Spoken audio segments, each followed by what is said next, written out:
Scare Topic, welcome back. It's OC. Today we got the worst workplace accidents in history, y'all. Let's get it.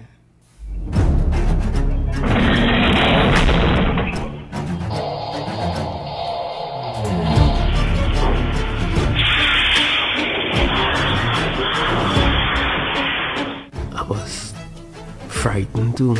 Your muscles start to contract, trying to force you to open your mouth to breathe. And you're fighting against that. Hey guys, Jared here. Getting a new job can feel like a new chapter in your life, but in some cases, it can also be the last. Whether it's due to a lack of training, improper safety protocols, or a company's negligence, some workplaces are prone to serious accidents. Today we'll be looking at some of the worst workplace accidents in human history. Warning, viewer discretion is strongly advised. And our deepest condolences go out to the families and friends of the victims featured in today's video. What mistake left 5 divers trapped in an underwater oil pipe? How did a team get engulfed in a silo? And why did a bread company's greed? Were you recently injured in a car accident? Look at this check for $160,000. Cost the lives of 2 employees. The mouse hole. 41-year-old Gordon Moffat, a husband and father of 2, had years of experience working on oil rigs.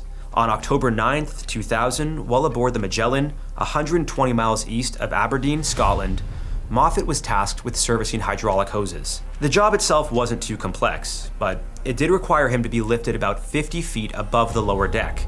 Knowing the potential dangers of the job, from explosions to chemical exposure, harsh weather, and even machine failures, Moffat made sure to strap into his safety harness and take his time.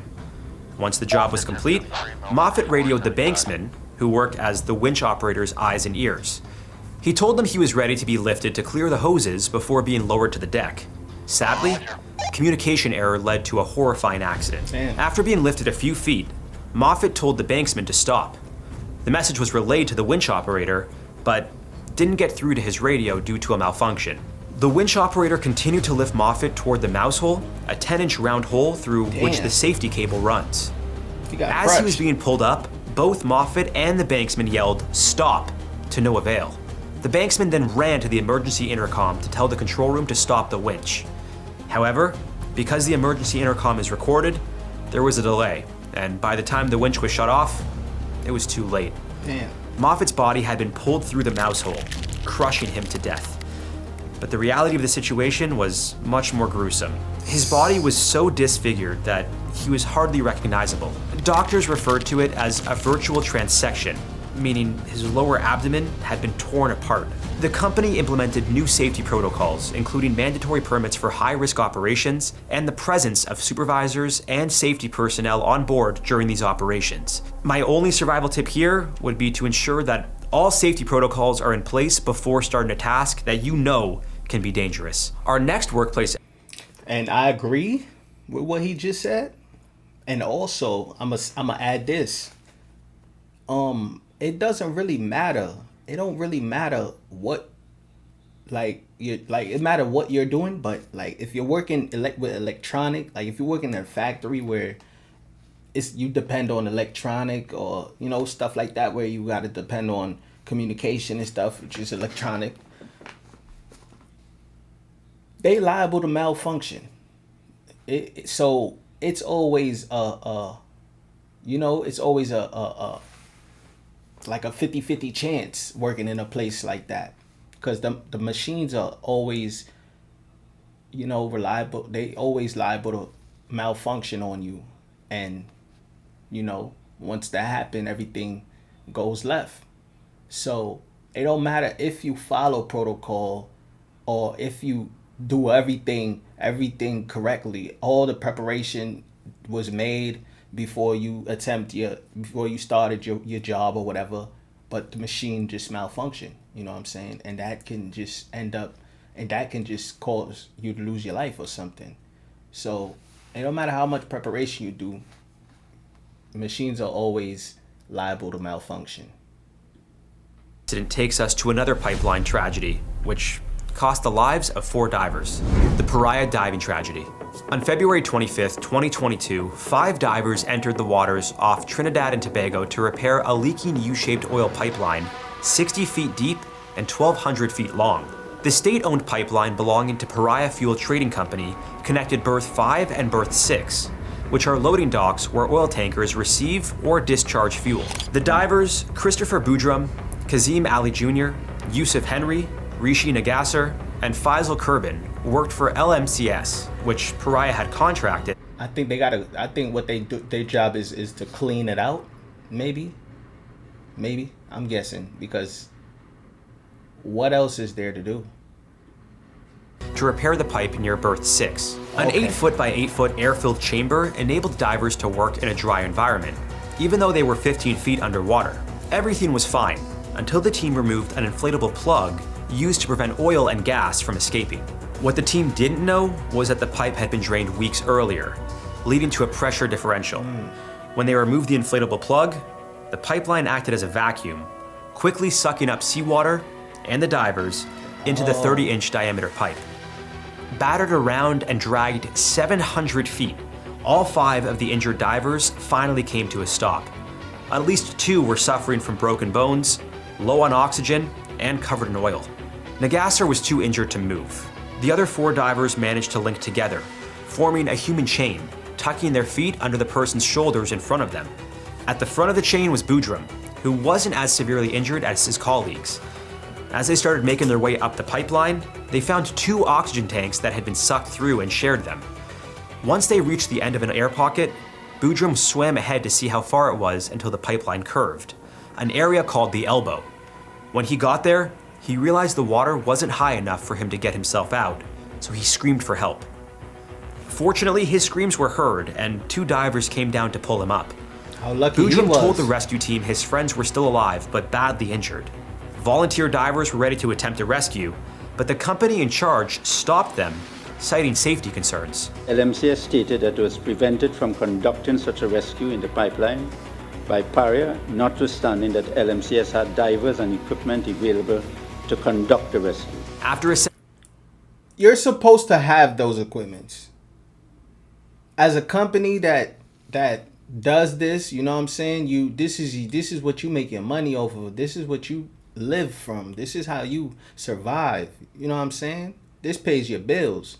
So, as a company, you might want to put stuff like this in preparation, because if you're just like what just happened, an accident happened, now you're gonna leave them to die. You're supposed to have somebody to go rescue them. I'm pretty sure he's supposed to. Now, if your company don't have a safety hazard or if you got something like this going on and you don't have a rescue, like a rescue team set up to come get you if you hurt or trapped or something, I'm not doing it. I'm not doing it. Now, I don't know what these people signed up for. I don't know what was in their policy when they signed up to do this, when they did, you know what I'm saying? But whatever was in that policy, shit, they should have read, because I'm pretty sure they are supposed to have a rescue team or something, because this is a pretty dangerous job, you know what I mean? Like, who's gonna go and rescue them? And even if they don't have a rescue team, they should be able to pay for it. situation, the Coast Guard decided the rescue mission was too risky, but the volunteer divers attempted to enter the pipe anyway. They were stopped by armed guards who claimed that Pariah had stated that no one else was allowed in.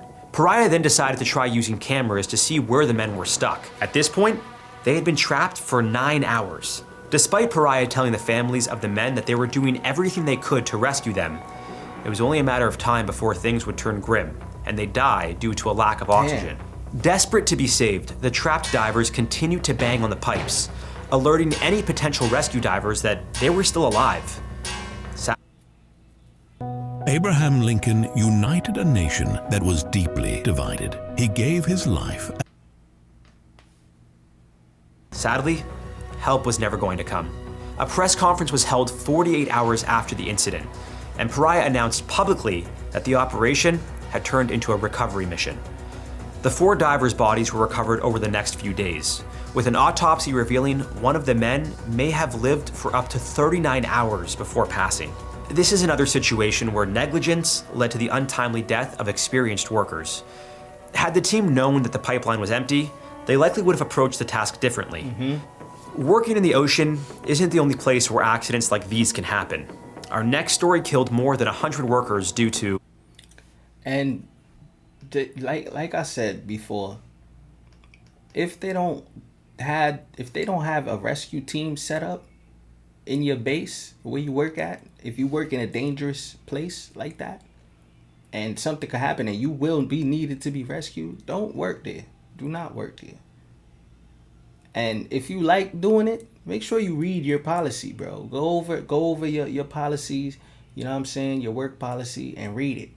Make sure it's nothing in there that's like, that will mess you over, you know what I'm saying? That's going to have you jerk when you get in a tight situation and you're going to need help. You guessed it, negligence. The Val Reefs mining disaster. On May 10th, 1995, miners were chipping away inside the Val Reefs mine in Orkney, South Africa. Known for its gold resources, the mine was one of the country's most precious at the time. In 1994, it yielded more than 155,000 pounds of the mineral, worth $845 million. With dozens of levels and hundreds of miles of tunnels, this place was like an underground maze. To ensure productivity, the mine had 2-tier elevators, which could transport hundreds of workers at a time. It also had an underground train to move materials and supplies. Around 10:30 p.m., 104 miners were riding one of the elevators during a shift change. As they were rising, a 2,400-pound train came barreling down the shaft, landing on top of the elevator and snapping its support cable. Both the packed elevator and train continued to drop over 1,600 feet before smashing into the ground. Within seconds, over 100 miners were dead at the bottom of Shaft 2. Describing the horrific scene, James Motlotzi, president of the National Union of Mine Workers, told the press, "Pieces of flesh were scattered all over as a 2-floor mining elevator was crushed into a 1-floor tin box. The imagery of that makes me sick to my stomach." Right. But it gets worse. Due to the extreme heat of the mine, the bodies quickly started to decompose, making some of the victims unrecognizable. Over the course of 2 days, just over half of the bodies were recovered.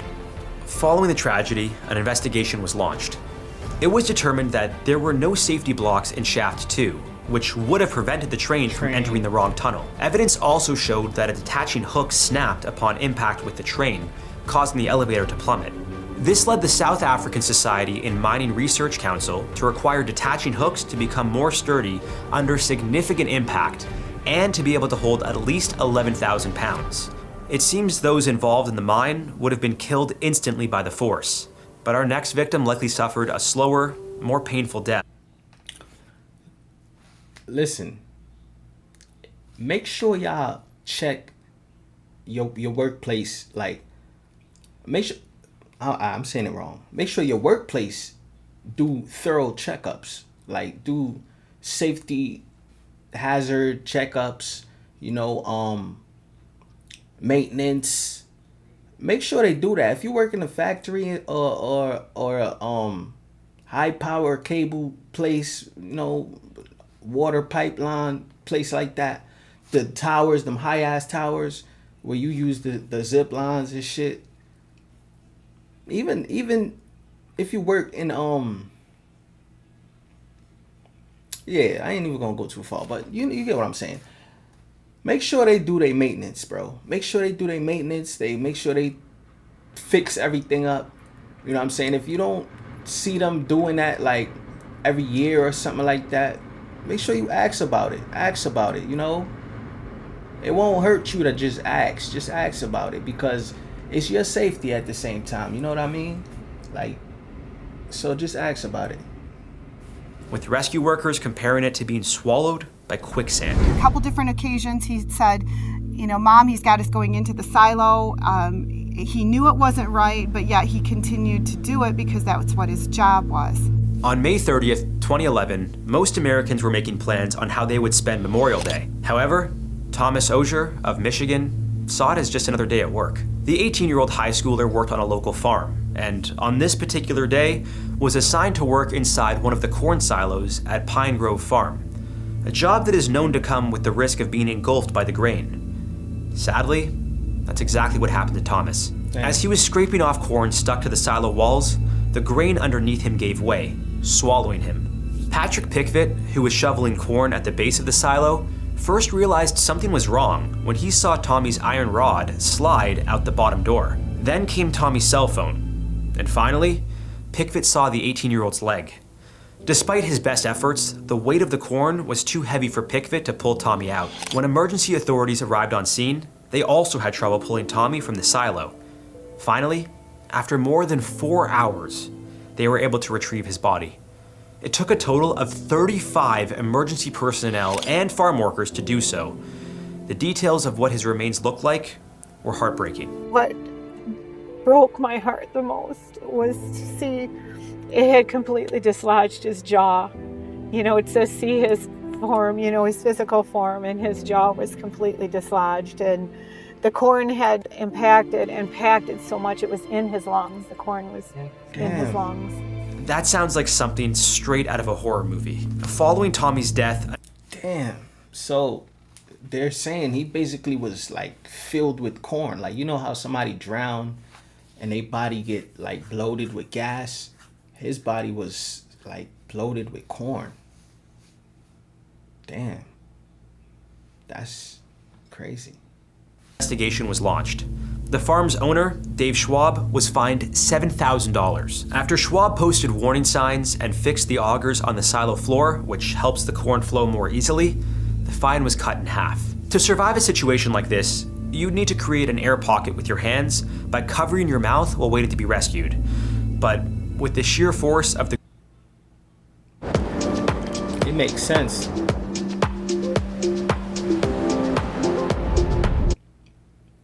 of the grain pushing up against you, it would be a race against the clock. I'm stuck. Yeah, at this point, I'm not getting out. It's amazing, the pressure that's there. Most farms make sure their workers wear safety harnesses when entering silos, but for some smaller operations, this isn't always the case. Before we move... I don't, like, what he said, it might work, but after a while, you're gonna suffocate. Because if, think about it, the pressure of the corn, right, is like, is super heavy, you know what I'm saying? So if you put your hand over your face and you do end up getting covered by the corn, right? Put your hand over your face. How are you gonna move your hand from your face if you need to breathe? So either or, you're gonna end up dying. I don't think it's a way.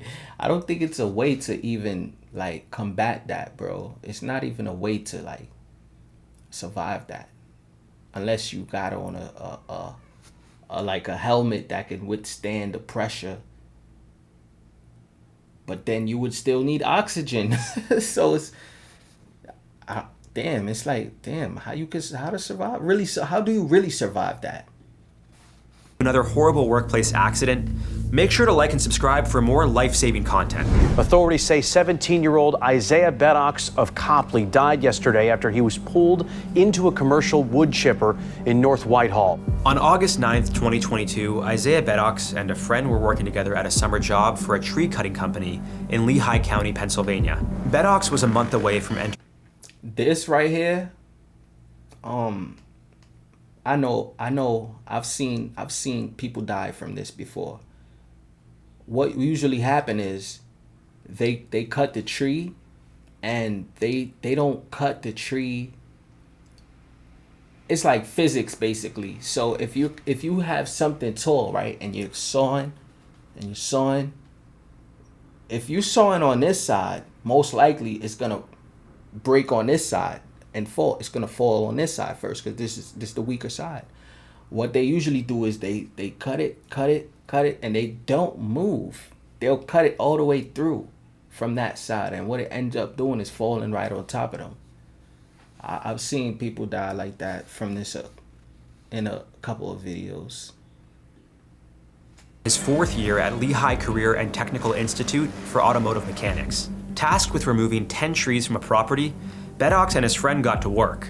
Sadly, Isaiah was pulled into the wood chipper after a piece of his clothing got caught on the machine itself. Within seconds, he suffered significant injuries. According to reports, the incident occurred around 1:35 p.m., and emergency personnel were on site within 10 minutes. After seeing the severity of his injuries, which included an amputated leg, an emergency helicopter was called in. While waiting to be airlifted to the hospital, Isaiah was drifting in and out of consciousness. Sadly, he was officially pronounced dead at 2:55 p.m. His death was ruled accidental. Struck an Ben artery. Kirkpatrick, one of the EMS workers on the scene, explained, Yeah, that was different. That's a wood chip. What I'm talking about is with the chainsaw. You know, the people who cut down the oak trees and stuff, them tall trees in the forest. That's what I was talking about. This was different. This is crazy though. Damn. I think he ripped the artery. I think he severed the artery because most likely bled out. that was the most gruesome call I've ever run. Surviving an accident with machinery is situational, but in any case, you should always turn the machine off immediately. If your hand or foot gets caught, don't try to pull it out because this can do more harm than good, especially if you're bleeding profusely. Call emergency services and, if possible, apply a tourniquet to stop the bleeding. And that's the same thing if you get impaled. If you get impaled with like a pole or, you know, a pipe or something, knife, whatever, anything that impales you, if it's like too deep, don't pull it out. Don't pull it out. Or if it goes through you and you're still able to breathe, don't move. Stay there and don't pull it out. You know what I'm saying? Because you will bleed out. And it will do, like he said, it will do more damage than good. It will do more damage. Isaiah's death was an unfortunate tragedy. Our next workplace accident also involves machinery, but this one could have easily been prevented. Baked alive in a bread oven. On May 18th, 1998, 47-year-old David Mays and 44-year-old Ian Erickson, both engineers, were expecting to repair a belt inside a bread oven at the Fresha Bakeries factory in Leicester, England. The grid on the oven's conveyor belt had dislodged and fallen to the bottom. The two men were asked to climb inside and reposition it. I think you see where I'm going with this one. When operating, the belt reached 500 degrees and took 17 minutes to pass through the oven. Given the incredible heat, the workers knew they needed to let the oven cool off before entering, and were under the impression it had been off for some time before they crawled in. Sadly, they were wrong. Within 5 minutes, the men were screaming into their walkie-talkies that the oven was too hot. With no way of reversing the conveyor belt, Mays and Erickson were forced to endure agonizing pain being burnt alive while the belt made its way through the oven over the course of 17 minutes. Want to make business finances the easiest part of your day? Hand out cards to your team and track every expense in real.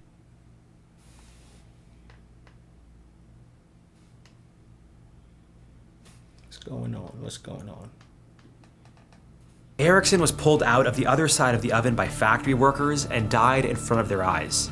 Mays is believed to have passed out and was killed due to 80% burns over his body and multiple fractures since he was caught inside the machinery. The saddest part of all of this is that the men died because the factory's management prioritized profits over the safety of their employees. This was revealed in 2001. Yeah, they should have had like better protocols to clean that bread baker out, the oven out, because you can't just send people in there. And if you're gonna send people in there, give them some fire equipment or something, some fire gear, fire resistant. You know what I'm saying? Something that's real heavy duty too, not some cheap shit. Something real heavy. But I believe they should just put a machine to go in there. Something. Sending people in that motherfucker is dangerous. The company and management were taken to court. It was determined that the two men had entered the oven just 2 hours after it was shut off, despite the fact that it would have taken 12 hours for it to cool before it was deemed safe to. And how come they didn't know that? So this was kind of their fault, though. It's kind of their fault a little bit, because they should have known that. I mean, if you operate in something and it's this dangerous, you should want you. It's your duty to know, to want to know, and to know.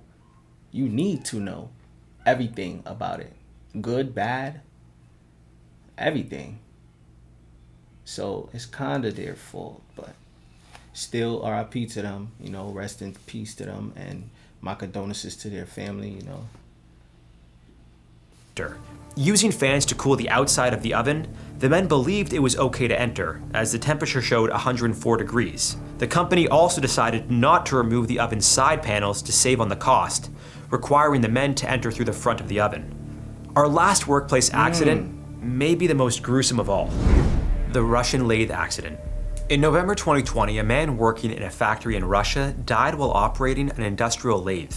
The footage is incredibly disturbing, and we will not be showing it here.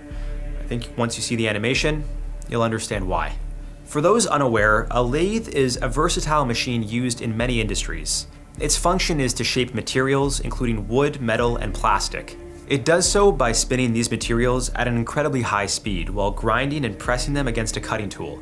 The details of what happened in this situation are unclear, but based on video evidence, a worker got too close to the machine and was pulled in. Within seconds, pieces of the man started flying all over the place. By the time another employee was able to activate the emergency shutoff, it was far too late. The victim was completely dismembered, with bone and flesh scattered across the machine and factory floor. Bro. Now, we had to tone down the animation a bit, so I'll just let you guys use your imaginations with this one. Unfortunately, I don't have a practical survival tip to offer here, aside from exercising extreme caution when working with such dangerous machinery. If the machine had... And that's all you can say to practically every one of these things, is to just be on your high alert, bro. Be on your high alert. You know what I'm saying? Especially when you know your workplace is this dangerous, bro. Be on your guard. Your guard. Be on your you know what I'm saying, your alert. Safety barriers around it, such as fencing, then the chances of this happening would have been significantly reduced. Proper training should also be required to ensure workers know how to operate and respond in the event of an emergency. But even then, it seems like nothing could have been done to save this man. The sad reality of many of these stories is that with proper training and protocols, many of the victims could still be around today. In most of these cases, the companies were sued and the victims' families were compensated, but no amount of money can bring a loved one back. That's why it's essential to hold those responsible accountable, in the hope that it can create change and save lives. From wearing appropriate clothing to ensuring workers are aware of the dangers prior to starting their jobs, the only thing we could hope for is that these stories provide a stark reminder to employers of how important it is to follow procedures. If you have any workplace accident stories, let us know in the comments below. As awful as these deaths were, they were at least accidental. The same can't be said for a handful of the worst deaths in human history. Check that video out. So, what I'm gonna say is, before I go, please, y'all, please, if you work in any place that's similar to any of the places that we saw in the video today, please do your preparations before you go to work. You know what I'm saying? And learn what you need to learn about that job. Everything that you need to learn. Good, bad, everything. You know what I'm saying? Study it like a book test. Like, for real. Because that might save your life. It will save your life. You know what I'm saying? And also, if your company is a bag of shit, quit. Don't work for no company that don't give a shit about your life. Don't. There's other ways to make money. Money can always be made. It's always a job. You know what I'm saying? It's always a job. It's always somebody looking to hire somebody. You know what I'm saying? And if you don't want to work, shit, you don't want to work. But it's always a job for somebody. So don't just kill yourself because you want to do this because it's paying you this amount of money. You know what I'm saying? Don't kill yourself for that. It's not worth it. Because if you die, how you going to spend the money? How you going to spend the money? You can't live a good life if you're dead because you're not living at all. You know what I'm saying? But my condolences again to the family of the victims in this, the victims in this video.